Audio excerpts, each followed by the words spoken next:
Menurut Wikipedia, kebebasan politik adalah salah satu kelompok hak konstitusional dan kebebasan warga negara di mana rakyat itu bebas untuk menentukan partisipasi mereka dalam kehidupan publik dan politik negara. Nah, kebebasan politik yang kita alami sekarang ini tentunya memiliki proses yang sangat panjang. Hal itu karena sejarah yang kita alami pada masa Orde Baru itu sangat berbeda. Kebebasan berpolitik pada masa Orde Baru dinilai sangat otoriter. Apa sih yang terjadi? Nah, pada saat Orde Baru terjadi yang pertama itu ada penyederhanaan partai politik. Dari banyaknya partai yang ada, itu disederhanakan menjadi 3 partai utama. Yang pertama yaitu Partai Persatuan Pembangunan atau P3, Partai Demokrasi Indonesia atau PDI, yang menjadi sistem bipartai, kemudian ada satu lagi golongan.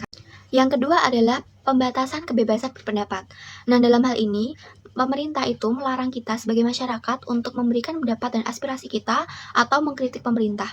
Nah, hal ini ditunjukkan dengan banyaknya pemberedelan pers yang dilakukan oleh negara. Selain itu, terdapat juga pelaksanaan pemilu yang kurang menerapkan prinsip luber, karena pada pelaksanaannya di tahun 1997, kemenangan yang diperoleh lebih dari 90%. Dan hal tersebut karena adanya paksaan untuk beberapa lembaga atau partai politik agar memilih pasangan tertentu atau partai politik tertentu. Bahkan, anggota Korpri pada masa itu diharuskan untuk memilih salah satu partai.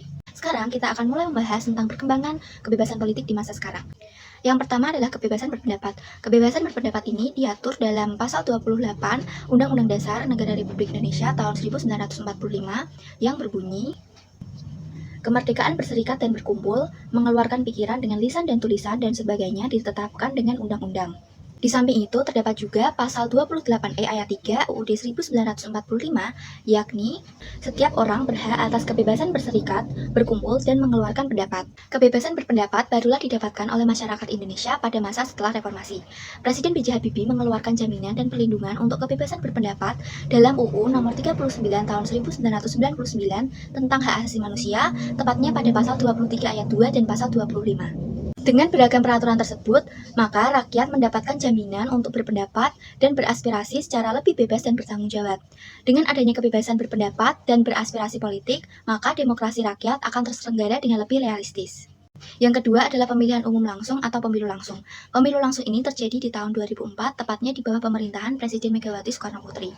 Pemilu langsung diatur dalam UU Nomor 22 Tahun 1999 tentang pemerintahan daerah yang kemudian diselaraskan dengan UU Pemilu, UU Pemilihan Presiden, dan juga UU Susunan dan Kedudukan MPR. Pemilu langsung ini dinilai lebih relevan untuk Indonesia karena dapat mengurangi politik uang yang berperan besar dalam pelaksanaan politik dan juga pemerintahan. Pemilu langsung juga menjadi penegas keterlibatan rakyat dalam pelaksanaan pemerintahan negara yang berkedaulatan rakyat. Berikut ini adalah daftar partai yang ikut serta dalam pemilu langsung 2004. Yang ketiga adalah kebebasan pers. Pada masa ini kita mengenal istilah citizen journalism di masyarakat. Adanya istilah tersebut merupakan dampak dari reformasi 1998 yang memang menuntut adanya kebebasan pers.